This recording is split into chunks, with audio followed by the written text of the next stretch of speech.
with a pretty horrible ending there. Looks like Myles Garrett, he's going to get a 1-week vacation. I don't know about Ogunjobi. Pouncey definitely should as well. Rudolph, he just looked like an innocent bystander. How scared did he look? He got shoved to the ground from behind. He's helmetless. He turns around, looks up, and Larry Ogunjobi's there. Obviously, Rudolph wanted none of that.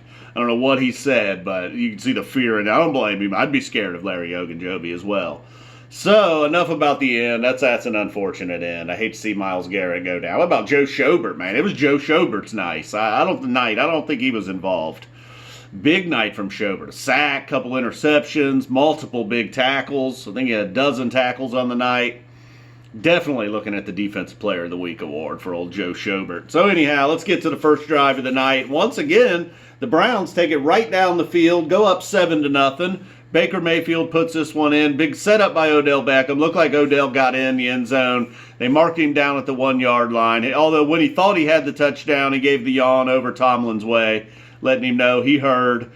So they go on and, Baker sneaks it in 1 yard out. They figured out what to do on the goal line. Just a quarterback sneak. That had been nice last week. So the Browns go up 7-0. They miss a field goal. Seibert's first miss of the year down in the naughty end of the Browns Stadium. Also, Pittsburgh Steelers field goal kicker. I don't know why I thought the Pittsburgh Steelers field goal kicker. Fucking Steelers kicker. He also missed one down at that end of the field.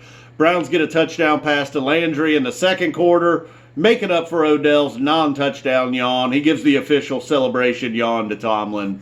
I don't know how Landry got involved in that, though. So the Browns go up 14-0.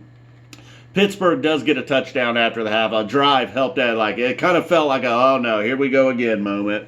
The Browns had missed that field goal. Rudolph, I think, had 2 interceptions at this point. They weren't able to capitalize. Pittsburgh gets a touchdown, helped out a lot by Browns penalties. I think a defensive pass interference, illegal touching, not the same thing as inappropriate touching. This was just illegal touching. So that really helped out the Steelers drive. Basically the only Steelers drive of the night, really. Every other drive, I think, ended in a Mason Rudolph interception. So they put it in the end zone right there, 21-7, touchdown pass it was, or 14-7 at that point. And it did kind of feel like, oh no, here we go again. They're going to let Pittsburgh right back in this. I even had worst case scenario. Pittsburgh scores a touchdown, goes for 2, wins the game 15-14. But that was not the case. Rudolph continued throwing interceptions. The Browns defense continued to get pressure. Although Pittsburgh was getting pressure tonight, though. Not the big major plays like the Browns made. Mostly Joe Schobert making those huge plays for the Browns. So they get one final touchdown, going up 21-7 there in the fourth quarter. Still, maybe 5-6 minutes left, but there was no hope. That was when Rudolph threw his 4th and final interception of the night. And then that led eventually to the final drive. Things got a little hairy. They sack Rudolph. His helmet comes off. It looked like he was grabbing at Garrett's helmet. I don't know what was up with that. I don't know why he thought he wanted some of Myles Garrett. I don't know what Garrett said to him. I don't know what was being said. But then Myles Garrett just grabbed him by the face mask and yanked him up off the ground. Eventually yanks his helmet off. I think he tried to throw a punch in there somewhere. He ends up on the ground. Big boy for Pittsburgh on top of him, and then Pouncey comes over and starts trying to stomp and kick him in the head. Jackass. All of them.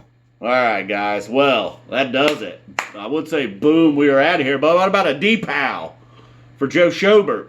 That's Defensive Player of the Week, in case you were wondering. What the hell's the D-PAL, F. Zappa? D-PAL.